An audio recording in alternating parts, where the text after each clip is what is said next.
La reconstruction avec le docteur Benjamin Sarfati, donc chirurgien plasticien, et le docteur Muriel Perrault de Jotan. Je suis très heureux d'être là aujourd'hui parce qu'aujourd'hui, on est à la 10e édition d'Octobre Rose. Et ça tombe bien parce que moi, ça fait à peu près 10 ans que j'ai commencé la reconstruction. Et aujourd'hui, quand je vois ce que je faisais il y a 10 ans et ce que je fais aujourd'hui, j'ai des pratiques qui sont complètement différentes, ou même parfois diamétralement opposées. Et tout ça, bien sûr, dans l'intérêt de nos patientes.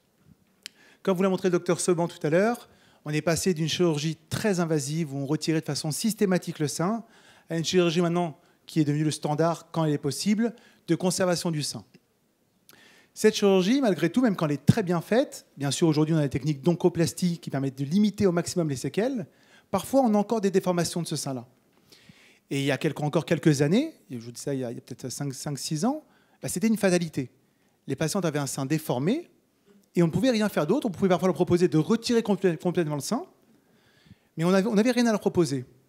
Et aujourd'hui, en reconstruction mammaire, il y a un nouvel outil qui a complètement transformé tous les résultats de reconstruction et qui est utilisé de façon maintenant quotidienne pour quasiment toutes les patientes qui ont une reconstruction mammaire. C'est l'injection de graisse. L'injection de sa propre graisse. Il faut imaginer que grâce à ce tissu, qu'on va prélever chez la patiente par liposuction, pour les patientes qui ont une petite déformation, ou parfois même une plus grosse déformation du sein, le fait d'injecter cette graisse va permettre, premièrement, de combler le vide, et en même temps d'amener des facteurs de croissance qui vont améliorer la souplesse, la trophicité du sein. Et aujourd'hui, cette graisse, c'est utilisé tous les jours. Et ça marche tellement bien que parfois, on peut se permettre de reconstruire un sein entièrement en injectant de la graisse. Alors c'est vrai que ça demande parfois 2, 3, 4 interventions qui sont effectuées en ambulatoire, qui vous rentrez le matin, vous sortez le soir.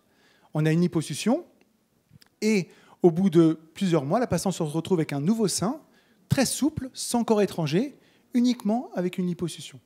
Alors, il y a une question qu'on nous pose souvent, ça ne fonctionne pas, on ne peut pas donner sa graisse pour quelqu'un d'autre. D'accord ? On a souvent plein de donneurs volontaires, mais malheureusement, aujourd'hui, c'est pas encore possible. Peut-être un jour, mais donc en tout cas, cette graisse a permis vraiment de tout changer. Malheureusement, on sait que dans certains cas, quand la tumeur est trop volumineuse, ou parfois à plusieurs endroits, on est encore obligé de retirer le sein. À une certaine époque, on retirait un maximum de peau, on faisait une incision qui barrait le thorax au milieu, avec une cicatrice de plusieurs dizaines de centimètres. C'était définitif, et après, c'était à nous, en tant que chirurgien plasticien, de nous débrouiller pour faire une reconstruction mammaire. On s'est rendu compte qu'on n'avait pas forcément besoin de retirer toute la peau du sein. Et on va faire des traitements de plus en plus conservateurs, des mastectomies qui vont conserver un maximum de peau. Pourquoi on va se battre pour cette peau ? Cette peau, c'est ce qui donne la forme du sein. Et même si on retire un petit peu, quelques centimètres, le sein va être déformé. Et après, ça va être très compliqué de retrouver ce manque de peau. Et donc, on va faire ce qu'on appelle des mastectomies avec conservation de l'étui cutané pour conserver un maximum de peau pour avoir un résultat esthétique qui est bien meilleur. Et on est allé encore plus loin.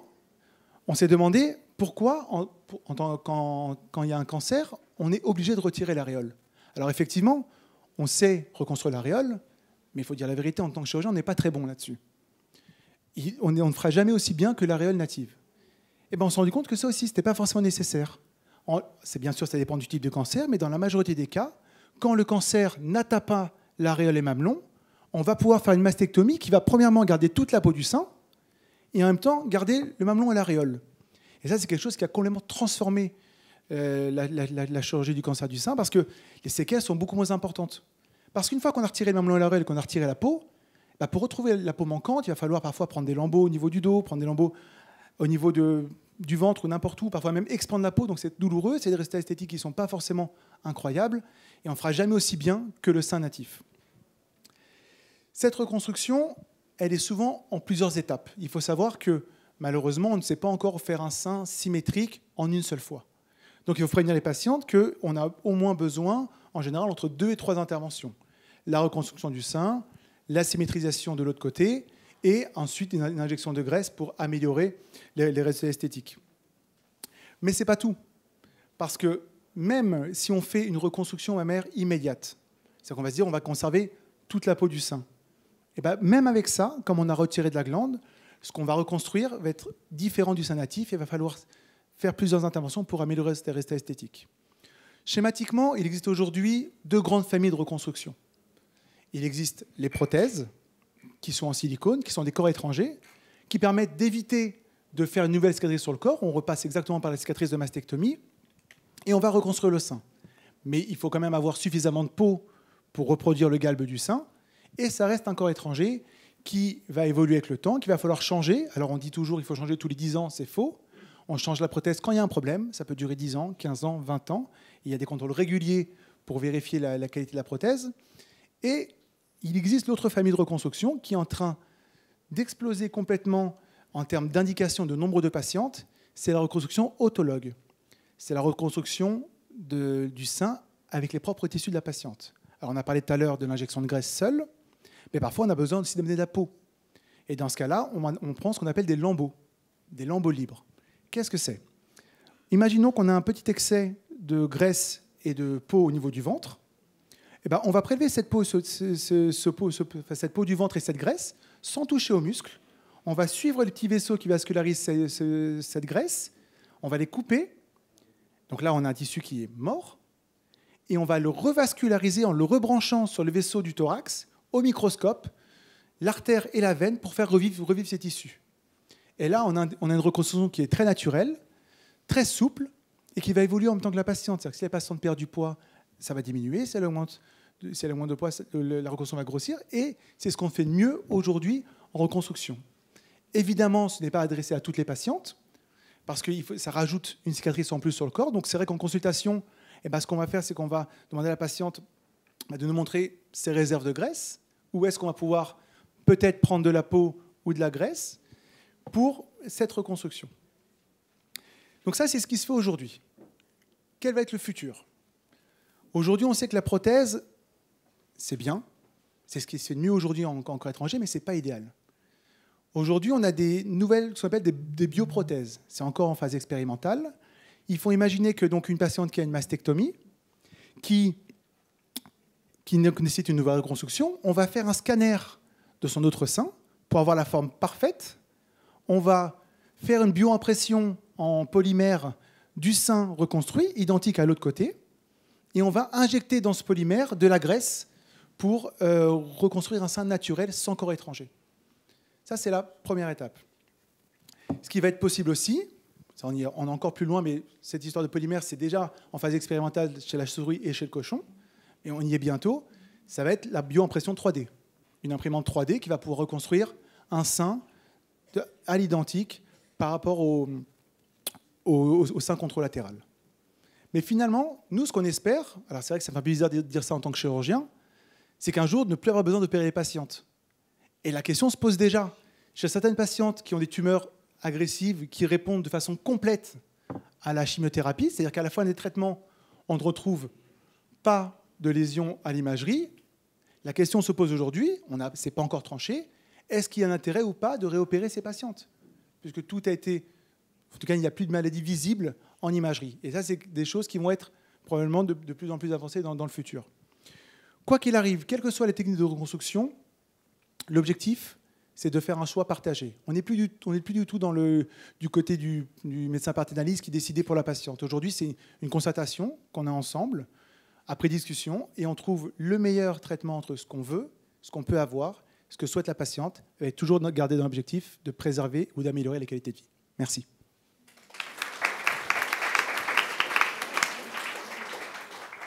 Merci Benjamin. Vous avez vu l'avenir, on va revenir vers le passé. Donc toi, c'est 10 ans. Pour ma part, ce sera 20 ans donc de reconstruction à la clinique Hartmann. Et donc oui, ça a beaucoup évolué. Ici, qu'est-ce qu'on appuie? Donc, on le répète parce que trop de patientes se posent encore la question. La reconstruction mammaire, c'est prouvé depuis plus de 50 ans, n'a aucun risque sur la survie, les récidives et n'a aucun caractère péjoratif. Mais il fallait le dire.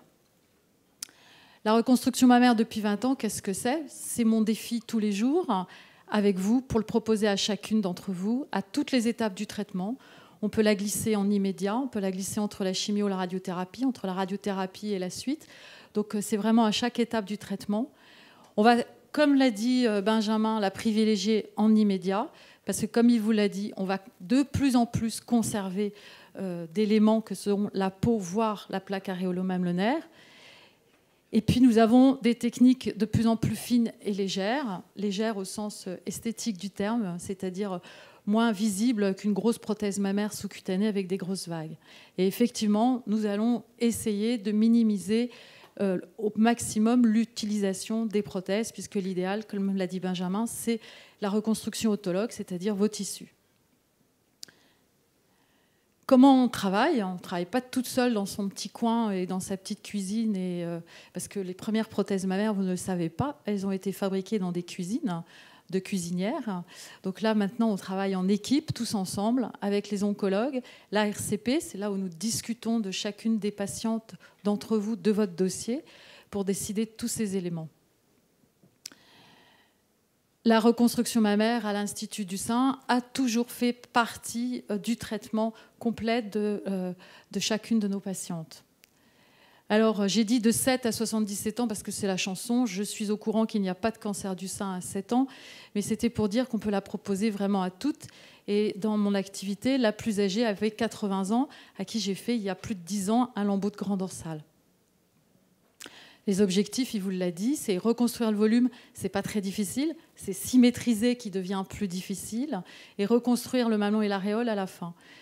On n'a pas toujours 3 interventions comme décrit les 3 étapes.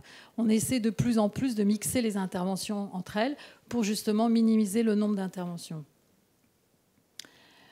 La reconstruction différée, c'est la plus ancienne, c'est celle qu'on a proposée en premier. Au début, tout début, ça je ne l'ai quand même pas connu, on disait aux patientes qu'il faut attendre 5 ans avant de proposer la reconstruction. Autant dire qu'au bout de 5 ans, je pense qu'il n'y avait plus beaucoup de candidates à la reconstruction mammaire. Aujourd'hui, comme l'a dit Jean-Michel, on attend environ 6 mois après la fin du dernier traitement, qui est le plus souvent la radiothérapie. La reconstruction différée, si j'utilise une prothèse pour ma part, j'ai toujours essayé d'utiliser les prothèses rondes, parce qu'en tant que femme, je trouvais plus commode d'avoir une prothèse qui pouvait rouler sur elle-même sans se retourner dans le décolleté comme les prothèses anatomiques, où la goutte d'eau faisait déborder le vase, c'est-à-dire le maillot de bain. Donc j'ai toujours préféré et utilisé les prothèses rondes. Immédiate et conservatrice, là vous avez un cas d'une patiente qui n'est pas si conservatrice que ça, puisqu'elle fait partie encore de celles à qui on a enlevé le mamelon et l'aréole, mais comme vous pouvez le voir, on est passé tout autour de l'aréole, c'est la seule cicatrice qu'elle a. Par cette cicatrice, on a pu enlever le ganglion sentinelle et toute la glande mammaire. Je suis venue reconstruire là, cette fois-ci, avec des tissus AL, qui sont un lambeau de grand dorsal, quelques injections de graisse, qui ont permis de reconstruire, certes, un bonnet B. Ne me demandez pas un bonnet Z en autologue, je pense qu'on aura du mal, je pense comme moi, toi, Benjamin, qu'à part un DIEP, c'est-à-dire un lambeau libre abdominal, on ne peut pas reconstruire d'énormes volumes en graisse pure. Et puis, on a reconstruit le mamelon et l'aréole. On a pris un petit bout du mamelon de l'autre sein, mais j'en ai quand même laissé sur celui qui l'a donné. Vous avez vu, il est toujours là. Et on a fait un tatouage autour. Moi, je ne suis pas d'accord. Je trouve qu'on se défend assez bien en reconstruction du mamelon et de l'aréole. Mais ce n'est pas le mamelon et l'aréole native, on est d'accord. Donc, comme on l'a dit déjà, on va privilégier au maximum vos tissus. Ici, c'est un lambeau de grand dorsal, certes, mais qui a permis de recevoir la graisse. Pourquoi recevoir la graisse? Parce que si on met de la graisse sous une peau irradiée, ça a été parfaitement démontré par le chirurgien promoteur du lipomodelage, qui était le docteur Emmanuel Delay à Lyon, qui nous l'a redit ces derniers temps. Il nous a dit une reconstruction complètement, uniquement avec des injections de graisse sous une paroi qui a reçu de la radiothérapie avec une peau très fine. La graisse ne va pas bien prendre et il faudra 5-6 interventions, ce qui devient déraisonnable par rapport à l'objectif qu'on s'est fixé. Donc il faut apporter des tissus sains, SAIN, tels le tissu du grand dorsal ou d'autres tissus au niveau de la paroi. Et dedans, ça fait nid qui permet de recevoir la graisse. Et là, en 2 séances de lipomodelage, on doit pouvoir finir la reconstruction si on ne veut vraiment pas la prothèse. On va donc, je redisais, toujours avec le minimum de cicatrices en se limitant à l'aréole. Pour toutes, il n'y a pas de patiente facile et difficile. Oui, il y a des parois qui ont été un peu plus compliquées, qui ont dû avoir des interventions un peu plus compliquées, nécessaires parce que la lésion le nécessitait, mais on peut faire une reconstruction sur toutes les parois. Même si la première fois, la reconstruction est un peu incomplète, là c'est une simple prothèse sous la peau, on peut rattraper ces reconstructions mammaires en faisant d'autres types de techniques. La paroi ici, vous pouvez le voir, la patiente avait une cicatrice en X qui nous empêchait toute autre reconstruction que par un lambeau, mais on a pu la faire, la patiente a eu sa reconstruction. Parfois, on peut même venir nous voir avec ce type d'implant qui présente une coque qui est dure. La patiente me disait « Je dors sur un boulet de canon, docteur, qu'est-ce qu'on fait ?» Ça fait 10 ans que je l'ai opéré, on a repris, on a fait un lambeau. Peut-être qu'aujourd'hui, on lui dirait « On va faire 3-4 séances de lipomodelage, ça va assouplir la peau, ça va améliorer les tissus et on va pouvoir redescendre la peau dans un étui cutané beaucoup plus souple. » Mais celle-là, c'était il y a plus de 10 ans.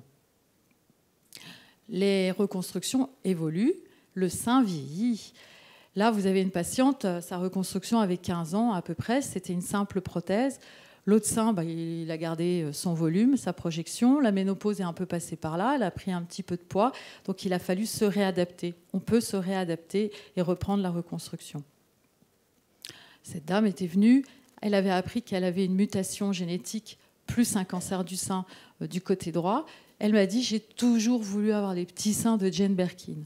Je lui ai dit « Bon, on va peut-être pas faire Jane Birkin, parce que là, c'est pas tout à fait sa morphologie, mais on va réduire les seins ».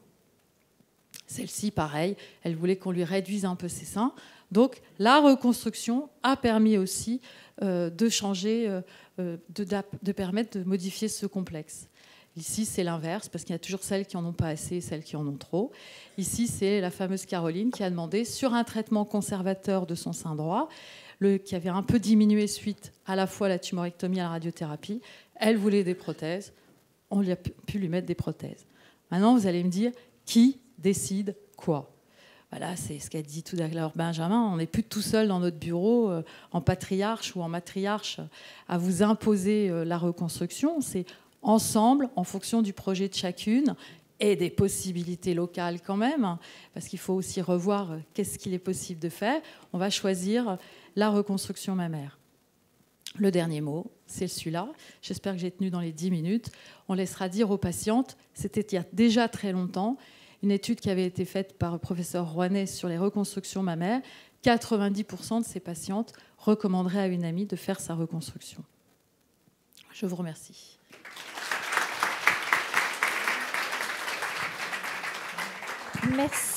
Merci beaucoup. Alors, est-ce qu'il y a des questions dans la salle pour la reconstruction mammaire? Première question, docteur Jean-Michel Van Etzel. C'est vrai que l'étude de Rouanet fait un peu référence, mais il y avait aussi parallèlement le fait que 90% des femmes mammectomisées ne voulaient pas être reconstruites.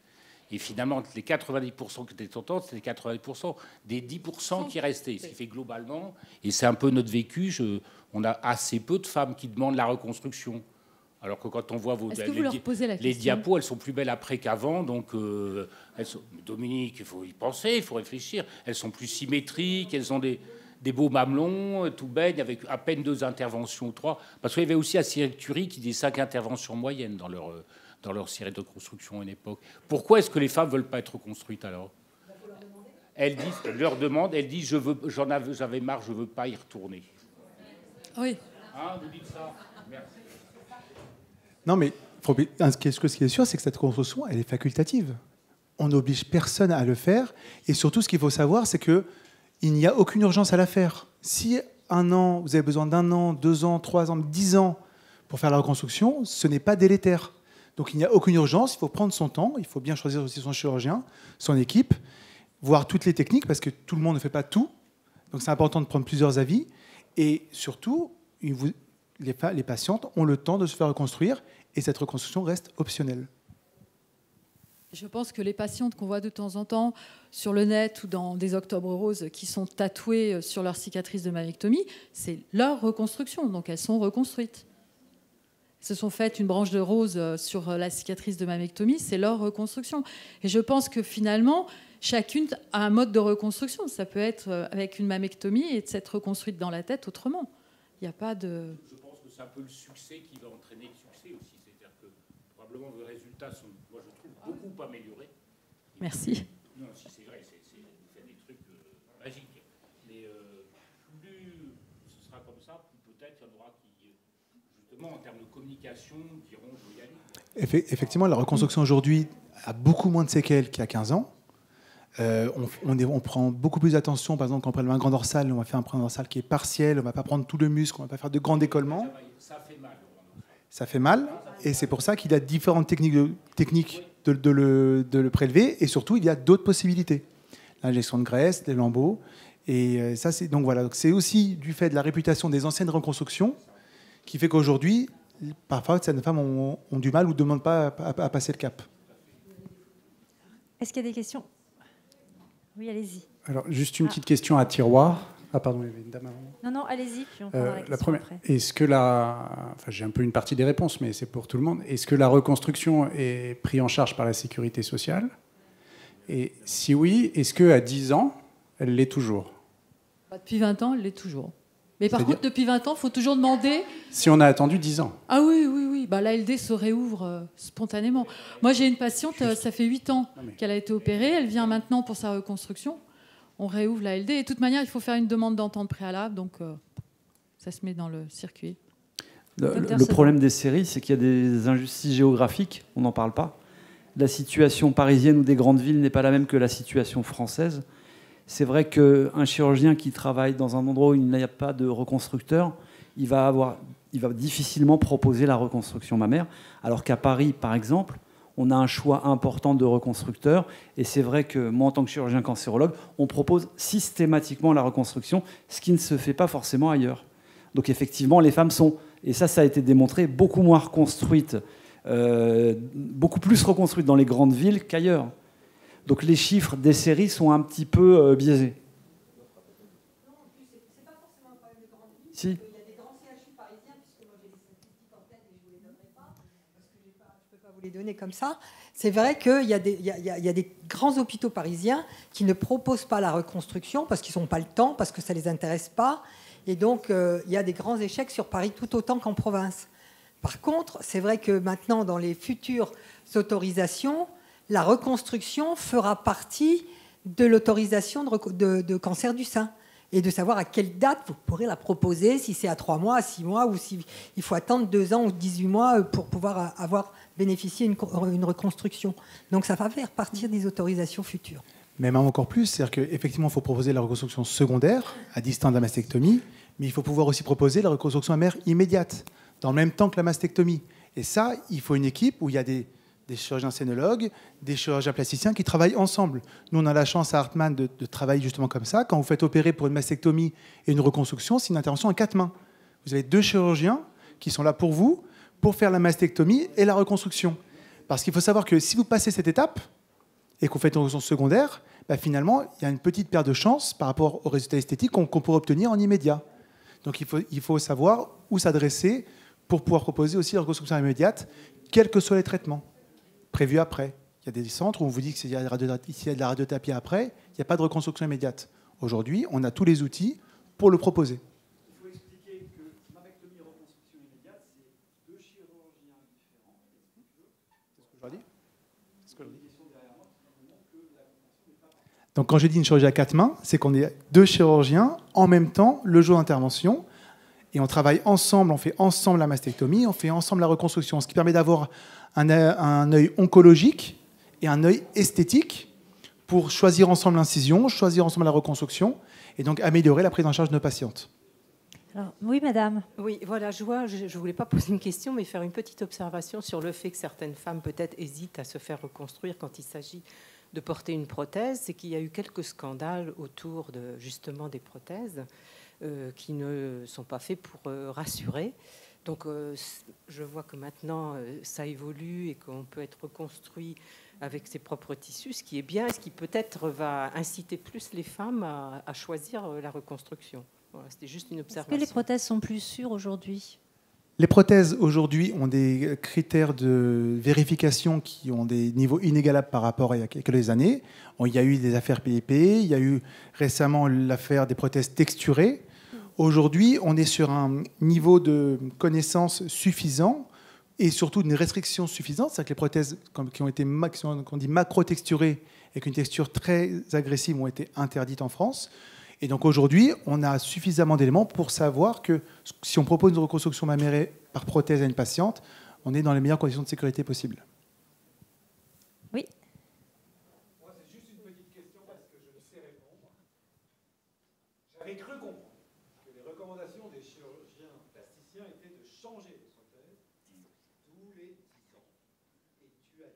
savons que finalement on peut les garder bien plus longtemps. Alors je ne sais pas, c'est un peu contradictoire. Aujourd'hui, est-ce qu'une prothèse, lorsqu'elle est posée, se doit d'être changée, quelle que soit son évolution, à 10 ou 15 ans maximum, comme c'est ce que j'avais cru comprendre. Visiblement, c'est logique. Il y a plusieurs écoles. Mais non, mais... Et vous faites de la chimiothérapie à tous les T2 ou vous ne faites pas de chimiothérapie? Tu vois ce que je veux dire? Donc, le changement des implants, c'est d'abord du bon sens. Une prothèse qui vieillit... hors nécessité... Et Richard, je vais te répondre parce que j'avais discuté avec Muriel, qui en privé te dit la vérité, qu'elle ne veut pas te la dire en public. Alors, la réalité, c'est celle-là. Il n'y a aucune série dans la littérature qui compare 5 ans, 10 ans, 15 ans, je garde ma prothèse plus ou moins longtemps, égale. Aucune série, il n'y en aura jamais. Et d'un. Et de deux, quand ils sont obligés de changer la prothèse, ils ont parfois un peu plus de mal quand ils s'y prennent trop tard, parce que là, c'est très machin. Voilà. Et en pratique, excuse-moi, il y a aussi, et c'est pas leur cas, bien évidemment, mais il y a aussi certains chirurgiens qui changent les prothèses parce que... J'ai rien dit, Dominique. C'est pas bien de penser ça, mais c'est un peu ce que Muriel nous disait. C'est-à-dire que de temps en temps, effectivement, des prothèses, voilà, il n'y a pas de critères objectifs, on peut les garder. Et de temps en temps, comme tu l'avais dit, il ne faut pas attendre quand même trop tard. Après, moi, ce que je dis aux patients, tarder complique le changement de la prothèse. C'est comme les plaquettes de frein d'une voiture. Il y a un moment, il faut changer les plaquettes de frein avant l'accident. Mais sinon, il n'y a pas d'obligation à 10 ans. Sinon, il faut du bon sens. Ça, c'est clair. C'est très important cette question parce qu'il y a des femmes qui refusent l'idée d'une reconstruction, sachant qu'il faudra la changer encore 10 ans plus tard. En tout cas, dans le critère d'âge. Or, je le répète, ce qui est dit, alors mettez-vous d'accord pour élire vos experts dans les sociétés de recommandation. Mais en tout cas, on avait cru comprendre que du fait du scandale récent du lymphome classique, à grande cellule des prothèses, il ne fallait pas garder une prothèse considérée comme corps étranger plus de 10 ans parce que ça majorait le risque d'inflammation chronique, elle-même susceptible d'induire ce lymphome. Donc moi je suis comme nos patients, c'est-à-dire qu'on est dans l'incapacité de répondre. D'ailleurs, c'est ce que vous faites, vous êtes adorable, je vous adore. On aimerait bien une réponse formelle. Ah ben oui ou non est-il nécessaire, selon les recommandations qui sont les de vos experts, de vos sociétés savantes, de les changer à une durée précise hors nécessité? C'est non. La réponse, c'est non. Aujourd'hui, la réponse, c'est non. De toute façon, les lymphomes, c'est que les prothèses sexurées. Non, et puis en plus, cette histoire de recommandation, à ma connaissance, elle ne vient pas de nos sociétés savantes. Je ne sais pas où tu l'as lu, mais... C'est dans la presse, mais est-ce que c'est des recommandations? C'est pas parce que c'est dans la presse que c'est une vérité absolue. D'accord, mais voilà. En tout cas, aujourd'hui, il n'y a pas d'indication. Et après, si par exemple une patiente a 70 ans qui a une prothèse depuis 10 ans, peut-être qu'elle va préférer se faire opérer à 70 ans plutôt qu'à 80, de manière préventive. Mais aujourd'hui, il n'y a pas d'indication de les changer de façon systématique si sa prothèse va bien. Ça, c'est clair. Ça, c'est clair. Oui. Allez, on va prendre une dernière question, 2 questions, rapidement.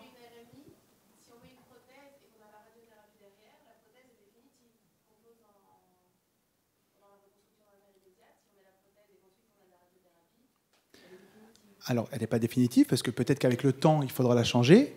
Par contre, ce qui est sûr, c'est qu'on va voir comment la prothèse a réagi au rayon. Si ça se passe la majorité très très bien chez nous, il n'y a pas de souci, mais si par exemple, il y a une coque qui se forme autour, on va changer la prothèse. Ou si la coque est trop importante, on peut changer cette prothèse pour une reconstruction autologue, avec les propres tissus de la patiente. Par contre, on aura gagné le contrat parce qu'on aura conservé les tissus cutanés et toute la peau du sein. Donc après, c'est l'évolution qui va nous dire si la prothèse est temporaire ou pas. Juste un mot, puisqu'on parle de radiothérapie. Premièrement, les prothèses sont indifférentes à la radiothérapie. Elles s'en foutent complètement. Pour regarder une prothèse, il ne se passe rien. C'est un corps inerte qui ne réagit pas. Deuxièmement, ce qui a longtemps été dit, peut-être par les plasticiens d'ailleurs, c'est que la radiothérapie, ça a donné des coques. Les coques, c'est des réactions inflammatoires en fait, autour de la prothèse, avec un sein qui est un peu fixé, plus ou moins sensible, et qui bouge moins bien, et qui est plus dur. Ils oubliaient, entre parenthèses, qu'il y a aussi beaucoup de coques sans radiothérapie. Mais ça, c'est-à-dire que de temps en temps, ils vous disent « Ah, les rayons, vous donnez une coque ». La maladie, non, j'ai pas reçu de rayons. Je le disais bien, les rayons, vous donnez une coque. Voilà. Hein, pas vous, hein, mais d'autres. Alors, En pratique, il n'y a pas de... À ma connaissance, Marc, tu m'arrêtes si je ne crois pas, on a discuté déjà qu'il y ait de revue précise de la littérature sur la fréquence des coques après radiothérapie versus les fréquences des coques sans radiothérapie, même si c'est non randomisé. Randomisé, en chirurgie, c'est compliqué. Et deuxièmement, on sait sûrement mieux avec la radiothérapie qu'on sait faire, y compris maintenant avec une technique de radiothérapie extrêmement conformationnelle qu'on va réserver aux irradiations de prothèses. Et je pense que c'est un peu un faux débat relatif de dire que la radiothérapie donne des coques sur les prothèses. En tous les cas, c'est sûrement pas un argument. Non. Voilà, pour modifier la stratégie de plastie en disant il y aura des rayons, il ne faut pas faire ça. Et là aussi, on retombe sur une des grandes qualités de la RCP, de la réunion de concertation pluridisciplinaire, où chacun peut émettre sa voix dans l'intérêt de la patiente et faire aussi un peu l'éducation des autres spécialistes. Ce que je dirais en fait, c'est que la qualité des prothèses a augmenté et vous avez progressé. C'est surtout ça en fait. Et nous, on a régressé. Alors, on prend juste la dernière question très rapidement, parce que nous sommes assez en retard. Je vais vous demander aussi des réponses peut-être rapides. Bonjour à tous. Je suis en rémission d'un lymphome agressif stade 4 en 2017. Apparemment, il est cuit, quoi. Mais je voulais savoir, y a-t-il un risque pour que je développe plus un cancer du sein du fait que j'ai eu un lymphome, en sachant que j'ai aucun, dans ma famille, j'ai rien, ni sein, ni aucun type de Vous n'avez pas eu de radiothérapie, excusez-moi? Non.